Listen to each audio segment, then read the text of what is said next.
বিশ্ব রাজনীতিতে এখন সবচেয়ে আলোচিত নাম নিকোলাস মাদুরো। মার্কিন প্রেসিডেন্ট ডোনাল্ড ট্রাম্প দাবি করেছেন এক বিশেষ সামরিক অভিযানে মাদুরো ও তার স্ত্রীকে আটক করে ভেনেজুয়েলার বাইরে নিয়ে যাওয়া হয়েছে। ভেনেজুয়েলার ভাইস প্রেসিডেন্ট দেলসি রদ্রিগুয়েজো মাদুরোর আটকের বিষয়টি নিশ্চিত করেছেন, তবে তিনি জানেন না মাদুরো এখন কোথায়। সাধারণ এক বাস চালক থেকে একটি দেশের দুর্দণ্ড প্রতাপশালী প্রেসিডেন্ট হয়ে ওঠার এই যাত্রাপথ ছিল রোমাঞ্চকর, তেমনই নাটকীয়।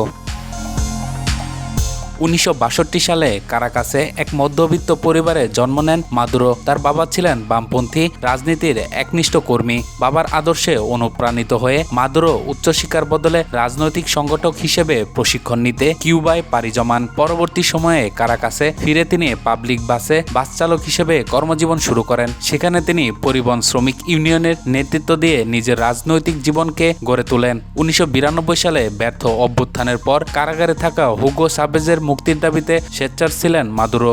সাবেজ মুক্তি পাওয়ার পর তিনি তার ডান হাতে পরিণত হন এবং সাবেজের সমাজতান্ত্রিক আদর্শ সাবিজমোর একনিষ্ঠ সমর্থক হিসেবে নিজেকে প্রতিষ্ঠিত করেন। হুগো সাবেজের দীর্ঘ শাসনামলে মাদুরো বিভিন্ন গুরুত্বপূর্ণ পদে দায়িত্ব পালন করেন। 2006 থেকে 13 সাল পর্যন্ত তিনি ভেনেজুয়েলার পররাষ্ট্রমন্ত্রী হিসেবে দায়িত্ব পালন করেন। লাতিন আমেরিকার বিভিন্ন আঞ্চলিক জোট গঠনে বড় ভূমিকা রাখেন। 2012 সালে সাবেজ অসুস্থ হয়ে পড়লে মাদুরোকে ভাইস প্রেসিডেন্ট হিসেবে নিয়োগ দেওয়া হয়। 2013 সালে সাবেজের মৃত্যুর পর তিনি অন্তর্বর্তী প্রেসিডেন্টের দায়িত্ব নেন। 2013 সালে বিশেষ নির্বাচনে খুব সামান্য ব্যবধানে জয়ী হয়ে তিনি ভেনেজুয়েলার পূর্ণ ক্ষমতা লাভ করেন। তবে ওই নির্বাচন থেকে তার বৈধতা নিয়ে প্রশ্ন তুলতে শুরু করে বিরোধী দল ও পশ্চিমা বিশ্ব।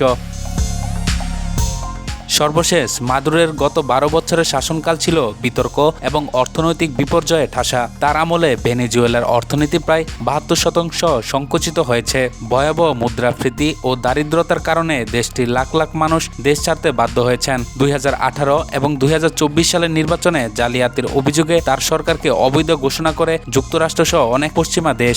বিশেষ করে 2024 সালের নির্বাচনে বিরোধী নেত্রী মারিয়া কেরিনা মাচাদোর বদলে নিজেকে বিজয়ী ঘোষণা করার পর মাদুরো আন্তর্জাতিকভাবে একঘরে হয়ে পড়েন। 2021 সাল থেকে যুক্তরাষ্ট্রের মাদক নিয়ন্ত্রণ সংস্থা মাদুরোকে নার্কো টেররিজম বা মাদক সন্ত্রাসে অভিযোগে অভিযুক্ত করেন। 2025 সালে ট্রাম্প প্রশাসন মাদুরো সরকারকে একটি বিদেশি সন্ত্রাসী সংগঠন হিসেবে তালিকাভুক্ত করেন।